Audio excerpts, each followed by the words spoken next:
North Northants. Claire Edwards, the Executive Director for Finance and Performance at North Northants. Louise Tars, Governance Officer for North Northants Council. Councillor Charlie Hasty, Cabinet Member for Housing, West Northants County Council. And Councillor Mark Arnold, Leader of West Northants Council. Thank you very much for that, everybody. So now we come to item 1 on the agenda, which is apologies for absence. Do we have any apologies? Thank you, Chair. We've received apologies from Councillor Eddie MacDonald, Councillor Richard Butler, Adele Wiley, Martin Henry, Camilla Coulson-Patel and Neil Cox. Thank you very much for that. On to item 3. Sorry, Chair, can I just express apologies for Anna Earnshaw as well, please? Of course, yes. Thank you. Yes, thank you very much for that. Yeah, thank you. Okay. Those apologies have been noted. We move on to item number 2, which is members' declaration of interest. Do elected members have any declarations? No. None that I can see. I have none either. So we move swiftly on to notifications of requests to address the meeting. I don't believe we have any notifications. No, Chairman. Thank you ever so much for that. Minutes of the meeting held on the 12th of March 2025. Louise? I wasn't here. Unfortunately, none of you were here for that meeting, but you are able to approve them. Absolutely. As a record. Yeah. And we have both read them, and so thank you ever so much for that. They'll be signed. Thank you. And so we move on to the Chair's announcements. Well, I would just like to take the opportunity to say that it is my intention, and I believe our intention, to work very closely together as part of Northamptonshire. We've had an amazing 4 years. We're going to have another amazing 4 years as we move forward, and we are going to work in the best interests of the people of North Northamptonshire and West Northamptonshire and Northamptonshire as a whole. So thank you ever so much for that. So now we come to the items requiring a decision. Item number 6, which is the approved mineral health professional service delivery and emergency duty team report. Samantha. Thank you, Chair. So I'll assume that the report's been read, but I would like to give you an overview of the service and the recommendations. So obviously I'm presenting this report as an officer from North Northamptonshire and have been heavily involved in the significant amount of project work that has led to us bringing this recommendation today. And that project group that have formulated this recommendation has been made up of officers from North Northamptonshire Council, West Northamptonshire Council and the Children's Trust. So this is our collective view on how we would like to be able to move this forward.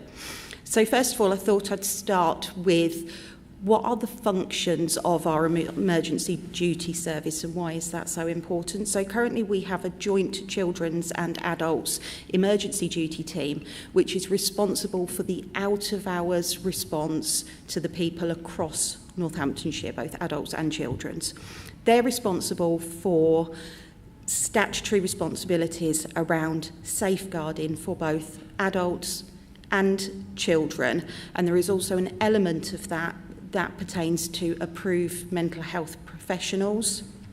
You'll hear them referred to as AMHPs, and that is the undertaking of Mental Health Act assessments under the Mental Health Act for people who deemed to be a risk to themselves or others. So quite urgent response required there.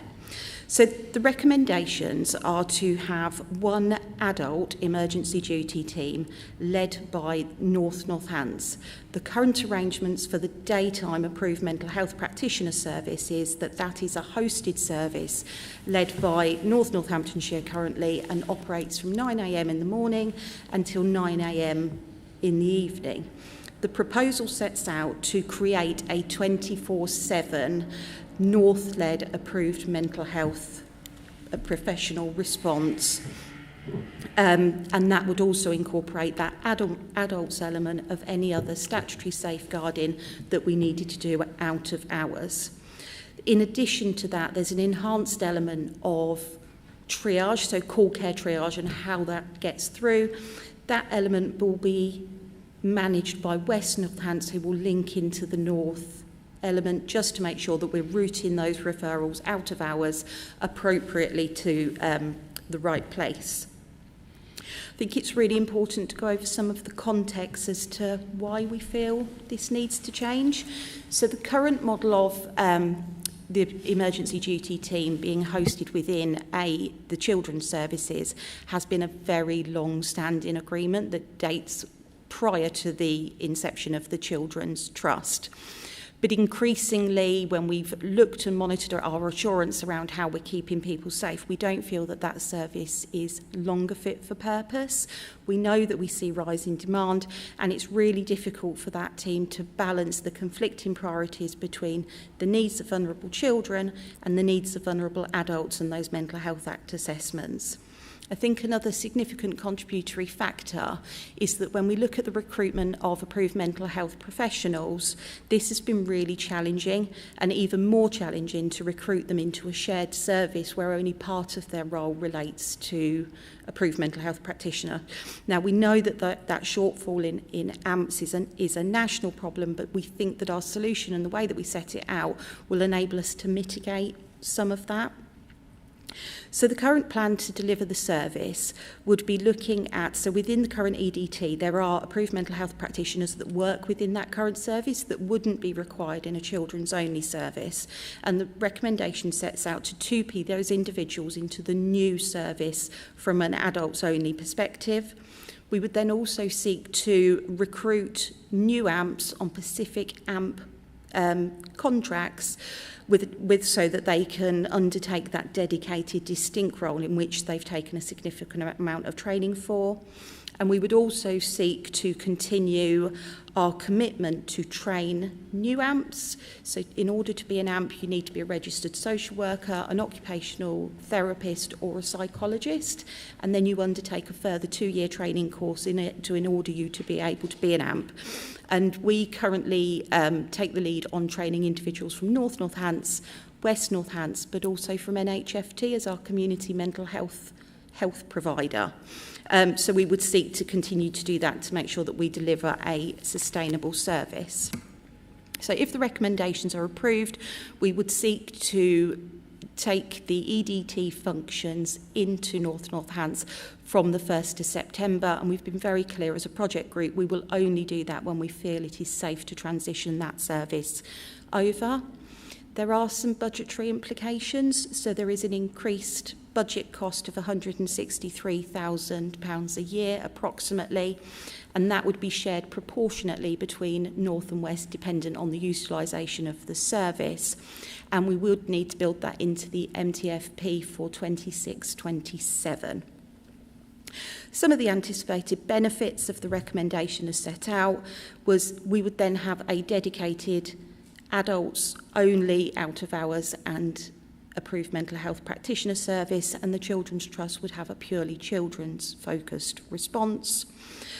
We think this would give more assurance that in our ability to meet our statutory duties under both the Mental Health Act and the Care Act in order to safeguard our most vulnerable people. And we also think that that would have a positive impact on our ability to recruit and retain approved mental health practitioners because they would be working in that dedicated field.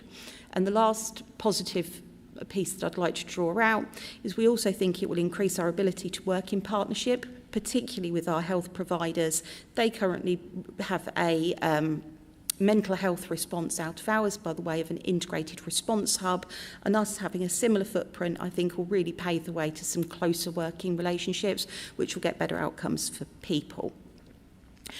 I'm going to stop there and then just see if there's any points of clarity, comments or questions. Any points or questions from members? No, not from us. Councillor? No. Thank you ever so much for that report. So can I have a mover to approve the report? Happy to propose. Councillor Arnold to propose. A seconder? Councillor Cheatley to second. All those in favour? That report is so moved. Thank you ever so much for that, Samantha. So we now move on to item number 7, which is the report, let me get this through, on the inter-authority agreement for 2024-2025, quarter 4 performance report, and that's over to you. Is it Tom? Yeah? Thank you ever so much. That's right, thank you, Chair. So I'm presenting this report today on behalf of both North Northamptonshire Council and West Northamptonshire Council. This report is produced quarterly and covers the period of January through to March of this calendar year, and specifically focuses on the performance of services governed through the inter-authority agreement. It includes 60 indicators that have been reported in this quarter, of which 87% or 52 are currently on target. Of those that are off target, 7 are rated amber, which is usually interpreted to mean near target, and 1 is rated red, which usually means significantly off target. Of those which are amber, 2 relate to the approved mental health professionals service, principally around ensuring that there are sufficient trainees coming through. It's a small service, so we're talking about a difference of a target of 4, and we have 2 trainees. There's 1 amber indicator in the digital infrastructure service, which relates to a slightly below target number of registered e-scooter users in West Northamptonshire. And there are 4 amber indicators in the IT services service relating to the percentage of incidents resolved within target timescales, which are slightly below the targeted proportion, some by some very small percentage point differences. There's 1 red indicator relating to the visual impairment service, particularly around the timescales for face-to-face assessment. There is substantial commentary on the position in that visual impairment service included in the appendix of the report, as well as commentary relating to those other indicators as well as part of the report. Happy to try to take any questions, Chair, but in terms of if there's detailed questions about the performance of the service, then I will need to take those questions away and then provide the answers to the committee afterwards. Thank you, Chair. Thank you ever so much. Any questions on the RAG report that we have? I'll just come in there from West Northants and say thank you very much, Tom, for your work on that. And yeah, I note the contents. I've read the background papers. I'm very happy with that. Thank you. Any other members' comments? Okay. Anything from you, Graham? Okay, so we note that report. Thank you ever so much. Do I have a proposer for the noting of the report? That's Councillor Arnold, seconded by Councillor Cheatley. All those in favour, please show. All noted. Thank you ever so much for that. Now, for some reason, I can't bring up my next page. Thank you ever so much.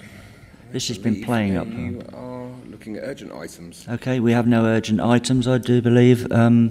So with that, there are no items. So we will close the meeting. Thank you ever so much for your attendance today.